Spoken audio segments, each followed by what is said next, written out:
Hi everyone, welcome back to my channel. అందరికీ good morning. ఇక ఈరోజు తొలి ఏకాదశి కాబట్టి ఇక మార్నింగే వీడియో తీస్తున్నాను. లేచి అయితే మంచిగా జుట్టు దూకొని ఇక బ్రష్ అయితే చేసుకుంటున్నాను.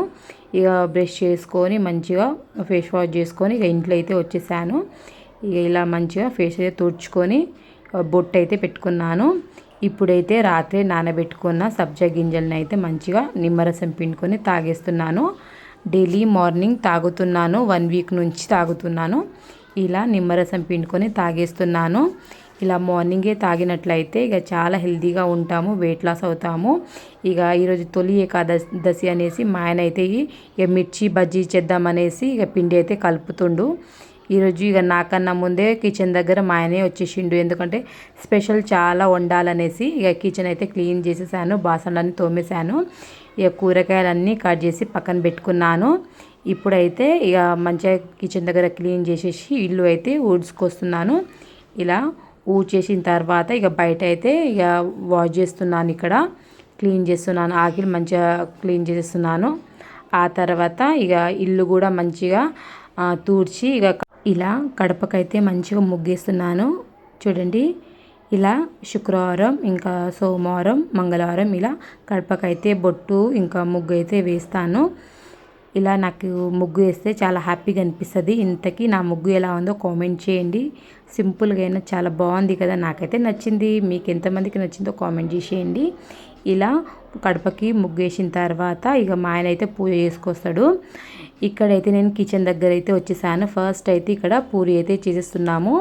నేను ఇక్కడ పూరి చేస్తున్నాను. మా ఆయన అయితే నాకు హెల్ప్ చేస్తుండే. ఇక్కడ ఇలాంటి సెలబ్రేషన్ అన్న ఏదైనా పండుగ ఉన్నా మా ఆయన అయితే నాకు హెల్ప్ చేస్తూ ఉంటాడు. మా ఆయనకి కొన్ని వంటలు వచ్చు కాబట్టి పూరీలు కూడా చేయడం వచ్చు. ఇక కూర్చొని మా ఆయన పూరీలు అయితే చేస్తుండు. ఇక్కడైతే నేను పూరీలు అయితే మంచిగా డీప్ ఫ్రై అయితే చేస్తున్నాను. ఇలా మంచిగా పొంగుతూ మంచిగా వచ్చేస్తుంది పూరి అనేది. ముందే నానబెట్టాను కదా పిండి, ఒక అర్ధగంట ముందే పిండి అనేది నానబెట్టాను కాబట్టి పూరీలు అయితే మంచిగా పొంగుతూ వస్తుంది. ఇలా మంచిగా ఫాస్ట్ అయితే పూరీలు అనేది చేస్తున్నాము. ఇంకా బగారా రైస్కి, ఇంకా చికెన్ కర్రీకి, మటన్ కర్రీకి కూరగాయలు అయితే సపరేట్గా కట్ చేసి పెట్టేసాము. ఇంకా మిర్చి బజ్జీ కూడా చేస్తున్నాం కదా, మిర్చిలు కూడా వెనకాల కట్ చేసి పెట్టేశాను, కనిపిస్తుంది కదా మీకు. ఇలా పండగ ఉన్నప్పుడు ఇక హడావుడిగా పనులు ఉంటాయి కదా, అసలు పని వెనకాల పని అనేది ఉంటుంది కాబట్టి ఇక్కడ మన హస్బెండ్ మనకు సపోర్ట్ చేస్తుంటే మనకు కూడా ఇంకా చేయాలి అనిపిస్తుంది. అదే ఒక్కళ్ళమే చేస్తే ఇక కొంచెం అలసిపోతాము, ఇంకా కోపం వస్తూ ఉంటుంది. అప్పుడు ఇలాంటి టైంలో మన హస్బెండ్ కూడా మనకి హెల్ప్ చేస్తూ ఉండాలి. అంతే కదా ఫ్రెండ్స్, అవునంటారా కాదంటారా? ఇంతకీ మన వీడియో చూసిన వాళ్ళు మీ హస్బెండ్ మీకు హెల్ప్ చేస్తారా లేదా కామెంట్ చేయండి. మా హస్బెండ్ అయితే నాకు హెల్ప్ చేస్తూ ఉంటాడు. 100కి 100 మార్క్స్ ఇవ్వాలి మా ఆయనకి, ఎందుకంటే హెల్ప్ చేస్తాడు కాబట్టి. ఇక్కడైతే ఇక పూరీలు కూడా మంచిగా గిన్నె నిండా చేసేసాను. చూడండి, ఫస్ట్ అయితే పూరి అనేది కంప్లీట్ చేసుకున్నాము. ఇక ఇక్కడైతే మా ఆయన ఇక అదే ఆయిల్లో ఇక్కడ మిర్చి బజ్జీ అనేది చేస్తుండు. నేను వీడియో తీస్తున్నా కాబట్టి మా ఆయన అయితే చేస్తుండు. ఇక ఎవరో ఒకరు వీడియో తీయాలి కదా, అందుకనేసి ఇక్కడ మా ఆయన మిర్చి బజ్జీ చేస్తుండు, నేనైతే వీడియో తీస్తున్నాను. కొంచెం మిర్చి బజ్జీలో సోడా అనేది ఎక్కువైపోయింది, మా అత్తమ్మ అంటుంది. నేనే వేసాను సోడా కాబట్టి కొంచెం ఎక్కువనే వేసానేమో. నాకు మిర్చి బజ్జీ అంటే ఇష్టం ఉండదు, ఆయిల్ ఎక్కువ ఉంటుంది కాబట్టి కొన్ని ఆయిల్ డీప్ ఫ్రైవి ఇలాంటివి కొంచెం అవాయిడ్ చేస్తున్నాను, ఎందుకంటే వెయిట్ లాస్ అవ్వాలనేసి. ఇంకా అవన్నీ ఏం తింటలేను. ఇక వీడియో తీస్తున్నాను కానీ కొంచెం తినాలనిపిస్తుంది, కానీ కొంచెం తింటాను. ఇప్పుడైతే ఇక మిర్చి బజ్జీ కూడా చేసాము. ఆ తర్వాత ఇక్కడ బగారా రైస్ అయితే చేస్తున్నాము.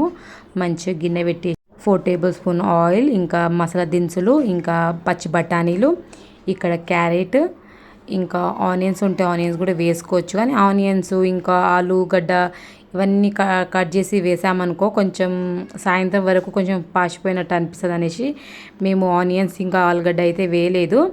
ఇప్పుడైతే ఇలా కట్ చేసుకున్న పచ్చిమిర్చి ఇంకా కొత్తిమీర పుదీనా వేసి ఇలా మంచిగా కలుపుకోవాలి. క్యారెట్ ఉడికిన తర్వాత బగారా రైస్లో చాలా మంచిగా అనిపిస్తుంది, సాఫ్ట్గా చాలా బాగుంటుంది. క్యారెట్ ఎక్కువనే వేసుకున్నాం ఇక్కడ మేము. ఇలా మంచిగా వేసుకొని అన్నీ కలిసే విధంగా బాగా కలుపుకొని దీంట్లో తగినంత ఉప్పు వేసుకొని మంచిగా కలుపుకున్నాము. ఇక్కడ వండేది మా ఆయన చాలా బాగా వండుతాడు. Bugger rice. ఆ తర్వాత మంచిగా ఫ్రై అయిన తర్వాత దీంట్లో ఒక టేబుల్ స్పూన్ ఫ్రెష్గా అల్లం పేస్ట్ అయితే వేసుకుంటున్నాము. అల్లం పేస్ట్ వేసుకొని మంచిగా ఫ్రై అయిన తర్వాత ఇక్కడైతే ఒక 4-5 గ్లాస్ అయితే వాటర్ వేసుకుంటున్నాము. ఒక గ్లాస్ బియ్యానికి 1.5 వాటర్ అనేసి మా ఆయన చెప్పిండు, అట్లనే వేస్తుండు.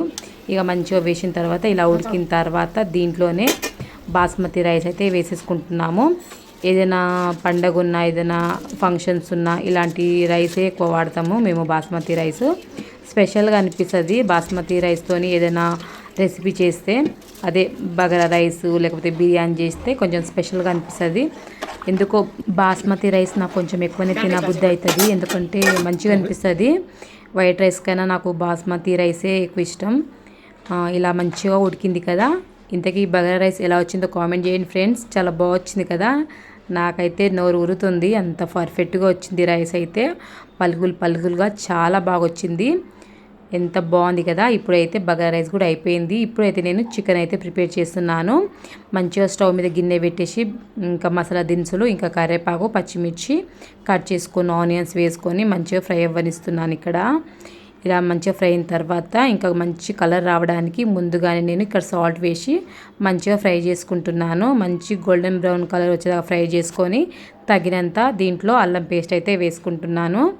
ఇలా వేసుకున్న తర్వాత దీంట్లోనే నేను పసుపు అయితే వేసుకుంటున్నాను. ముందుగా పసుపు వేయడం వల్ల చికెన్ ముక్కలకి మంచిగా పట్టేస్తుంది అనమాట. ఇక్కడ మంచిగా అల్లం పేస్టు ఇంకా పసుపు వేసుకున్న తర్వాత ఇక ఫ్రెష్గా మంచిగా వాష్ చేసుకున్న చికెన్ ముక్కలు అయితే వేసుకున్నాను. ఇలా చికెన్ ముక్కలు అయితే వేసుకుంటున్నాను. చికెన్లోనే వాటర్ అనేది వెళ్తుంది కాబట్టి ఎక్స్ట్రా వాటర్ అనేది ఏం వేసలేను నేను. ఇలా మంచిగా చికెన్ ముక్కలకి మంచిగా మసాలా పట్టేటట్టు మంచిగా కలుపుకొని మూత అయితే పెట్టేస్తున్నాను. ఈ స్టవ్ మీద పక్కన ఇంకా మటన్ అయితే ప్రిపేర్ చేద్దాం అనేసి కుక్కర్ పెట్టేశాను. 3 టేబుల్ స్పూన్ ఆయిల్ అయితే వేసుకున్నాను. దీంట్లో కూడా మసాలా దినుసులు వేసి మంచిగా ఆనియన్స్ అయితే వేసుకున్నాను. ఎక్కువనే ఆనియన్స్ వేయాలి మటన్లో. ఇక ఆనియన్స్ కూడా వేసుకున్న తర్వాత పచ్చిమిర్చి, కరివేపాకు వేసుకొని బాగా ఫ్రై అవ్వనివ్వాలి. ఇక ఇవన్నీ స్పెషల్ అయితే చేస్తున్నాము. తొలి ఏకాదశి ఇక పితృదేవతలకి నైవేద్యం పెట్టాలి కాబట్టి ఇవన్నీ వంటకం అయితే చేస్తున్నాం మేము. మీరేమేమి స్పెషల్ చేసిరో కామెంట్ చేయండి నాకు. ఇక్కడ ఇక చికెన్లోని వాటర్ అనేది సపరేట్ అయిపోయింది. దీంట్లోనే నేను కట్ చేసుకున్న టమాటా ముక్కలు అయితే వేసుకుంటున్నాను. ఇక్కడైతే ఆనియన్స్ మంచిగా ఫ్రై అయింది కదా. నేను దీంట్లో ఇప్పుడు తగినంత సాల్ట్ వేస్తున్నాను. మంచి కలర్ వచ్చేస్తుంది కాబట్టి మీరు నాలాగే వేస్తారా లేదా తర్వాత వేస్తారా సాల్ట్ అనేది చెప్పండి. నేను ఇలా ముందుగానే మంచిగా సాల్ట్ అనేది వేసేస్తాను. ఇలా వేసిన తర్వాత మంచి కలర్ వచ్చేసింది కదా. దీంట్లోనే ఇప్పుడు అల్లం పేస్ట్, ఇంట్లోనే ఫ్రెష్గా దంచుకున్న అల్లం పేస్ట్ అయితే వేసుకున్నాను. ఇలా వేసుకొని పచ్చివాసన పోయే వరకు మంచిగా కలుపుకోవాలి. ఇలా మంచిగా కలుపుకున్న తర్వాత ఇప్పుడు దీంట్లో మంచిగా వాష్ చేసుకున్న మటన్ ముక్కలను అయితే వేసుకుంటున్నాను. ఇలా మటన్ ముక్కలు అయితే వేసుకుంటున్నాను. మంచిగా ఇప్పుడు కలుపుకోవాలి. మంచిగా అన్ని మసాలా పట్టేటట్టు అన్నీ కలిసే విధంగా బాగా కలుపుకోవాలి.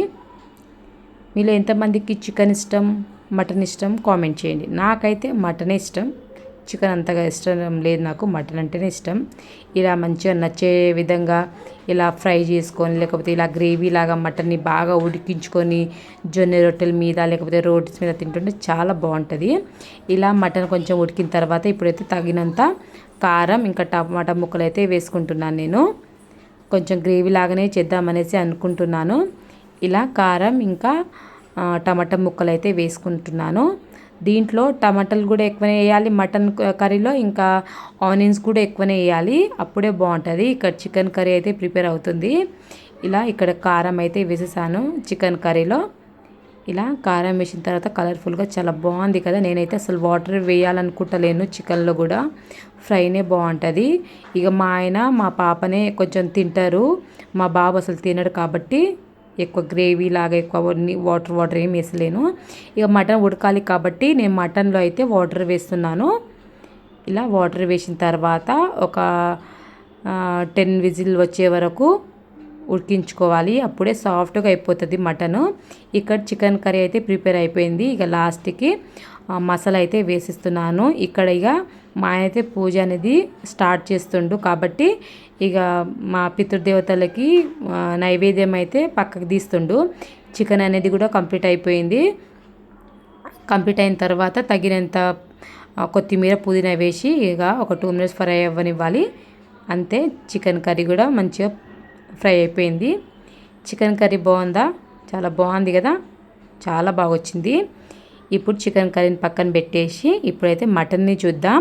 మటన్ కూడా ఇంకిపోయింది వాటరు. దీంట్లో కూడా కొత్తిమీర పుదీనా వేసి మటన్ మసాలా వేసి ఇంకా 3 విజిల్ వచ్చే వరకు ఉడికించుకోవాలి. అప్పుడు మంచిగా చిక్కగా అయిపోతుంది కర్రీ. చూడండి, ఇక్కడ కొంచెం లేట్ అయింది ఈరోజు వంటకం. అందుకనేసి ఇక ఫస్ట్ అయితే ఇక పితృదేవతలకి నైవేద్యంగా పెట్టిద్దాంతే ఇక్కడ కర్రీ అనేసి అన్నాడు మా ఆయన. అందుకనేసి ఫస్ట్ అయితే అక్కడ పెట్టేశాము. ఇక్కడ మా ఆయన పూజ అనేది కంప్లీట్ అవుతుంది, ఇక్కడ చేస్తుండు. ఇక నైవేద్యం కూడా పెట్టేసిండు. ఇక కొంచెం లేట్ అవుతుంది అనేసి ఉడుకుతున్న కర్రీనే కొంచెం గ్రేవీ లాగా మటన్ ముక్కలు ఒక్కొక్క ముక్క పెట్టేసి ఇక మా ఆయనకైతే ఇక్కడ పితృదేవతలకి పెట్టేసిండు. ఇక్కడ ప్రతి ఇయర్ తొలి ఏకాదశి రోజు ఇలానే పూజ చేస్తాం మేము. మీరు కూడా ఇలానే చేస్తారా లేదా కామెంట్ చేయండి నాకు. ఇక మా మావయ్యకి స్ప్రైట్ అంటే థమ్స్ అప్ అంటే ఎక్కువ ఇష్టం. ఇలాంటి ఏ డ్రింకింగ్ అయితే తీసుకోడు. అదే ఏదైనా మందు ఉంటుంది కదా, అవేం తీసుకోడు మా మావయ్య. ఇక స్ప్రైట్, మజా, థమ్స్ అప్ ఇవే తాగేటోడు మా మామయ్య ఉన్నప్పుడు. ఇక్కడైతే ఇక మా పాపకి ఇక్కడ మంచిగా ఒక ప్లేట్లో అన్నీ పెట్టేస్తుండు మా ఆయన. మా పాపకే చాలా ఇష్టం ఇవన్నీ తినడం. ఆమె కొంచెం చాలా ఇష్టంగా తింటుంది. పొద్దున్నే వంట అవుతుంది, ఎప్పుడు పెడతారనేసి అడుగుతుంది మా పాప. ఇక తాత వాళ్ళకి నైవేద్యం పెట్టిన తర్వాత నీకు పెడతా అనేసి ఇక మా ఆయన అన్నాడు. ఇక మా పాపకైతే పెట్టేసిండు. ఇక్కడ కర్రీ ఇక లాస్ట్కి ఉడికించుకున్నాము మంచిగా. చూడండి ఎంత బాగా ఉడుకుతుందో కర్రీ కదా, బాగా వచ్చింది కర్రీ అయితే. మా ఆయన అయితే నాకు కొంచెం తిడతాడేమో అనుకున్న కర్రీ ఎట్లా వస్తుందో అనేసి. చాలా బాగా వచ్చింది అన్నాడు. మెచ్చుకుంటే చాలా హ్యాపీగా అనిపిస్తుంది నాకు. ఇక మా ఆయన మెచ్చుకోవడమే నాకు కావాల్సింది కదా, వాళ్ళ హ్యాపీనెస్సే మన హ్యాపీనెస్ కదా. చూడండి మటన్ కర్రీ ఎంత బాగుందో, పొగల్ వస్తుంది మంచిగా. ఇక కర్రీ కూడా చాలా బాగా ఉడికింది. ఇక్కడైతే ఇక మా ఆయన అయితే చెప్తుండు కర్రీ అయితే చూడ్డానికి చాలా బాగుంది, టేస్ట్ ఎలా ఉంటుందో అని అన్నాడు. ఇక తినేసిన తర్వాత అడిగిన నేను, చాలా బాగుంది కర్రీ, మనం చేసిన వంటకాలు చాలా బాగా వచ్చింది ఈరోజు అన్నాడు. కానీ మిర్చి బజ్జీలో కొంచెం సోడా అనేది ఎక్కువైపోయింది. ఇక ఇవన్నీ చక్రాలు, బ్యాట్స్ ఇవన్నీ చేసిన. ఇక ఈరోజు సండే కాబట్టి పిల్లలు కూడా మంచిగా ఇంట్లో ఉండేసి తింటారనేసి ఇక చికెన్ కర్రీ, బగారా రైస్ ఇక ఆల్మోస్ట్ తినేసిర్రు. ఇక మా ఆయన కూడా తినేసిండు. ఇక్కడ మటన్ కర్రీ చాలా బాగా వచ్చింది. ఒక మిర్చి బజ్జీలో కొంచెం సోడా ఎక్కువైపోయింది. ఇక అది మేము కొంచెం ఎక్కువ తినలేదు, కానీ అన్ని వంటకం చాలా బాగా వచ్చింది. అదేనండి, అన్నీ అంటే ఏం లేదు, పూరీలు, బగారా రైస్, ఇంకా మటన్ కర్రీ, చికెన్ కర్రీ చాలా బాగా వచ్చింది. ఇక్కడ మా బాబు కోసం రైతా ఇలా పెరుగుతోని రైతాలాగా ప్రిపేర్ చేశాను. బగారా రైస్ మీద మా బాబు తింటాడు కాబట్టి ఇలా చేశాను. ఇలా అయితే చేసుకున్నాము. మా వంటకం మీకు నచ్చిందా లేదా కామెంట్ చేసిన ఫ్రెండ్స్. ఇలా అయిన తర్వాత నేను కూడా ఫ్రెష్ అప్ అయిన తర్వాత ఇక మార్నింగ్ లేచిన తర్వాత సబ్జా గింజలతో వాటర్ తాగిన కదా, రాత్రి నానబెట్టి పొద్దున సబ్జా గింజ వాటర్ అనేది తాగేసిన. ఇప్పుడు అంతా పని అయిన తర్వాత నేను కూడా మంచిగా స్నానం చేసుకొని ఇక ఇక్కడ బ్లాక్ కాఫీ అయితే తాగుతున్నాను. మంచిగా వేడి వాటర్లో ఒక స్పూన్ బ్లాక్ కాఫీ పౌడర్ వేసుకొని నిమ్మరసం పిండుకొని తాగేస్తున్నాను. ఇలా నాకు కాఫీ తాగితే చాలా రిలీఫ్గా చాలా బాగుంటుంది. ఈ వీడియో మీకు నచ్చిందని అనుకుంటున్నాను. ఒక చిన్న లైక్ ఇవ్వడం మాత్రం మర్చిపోకండి.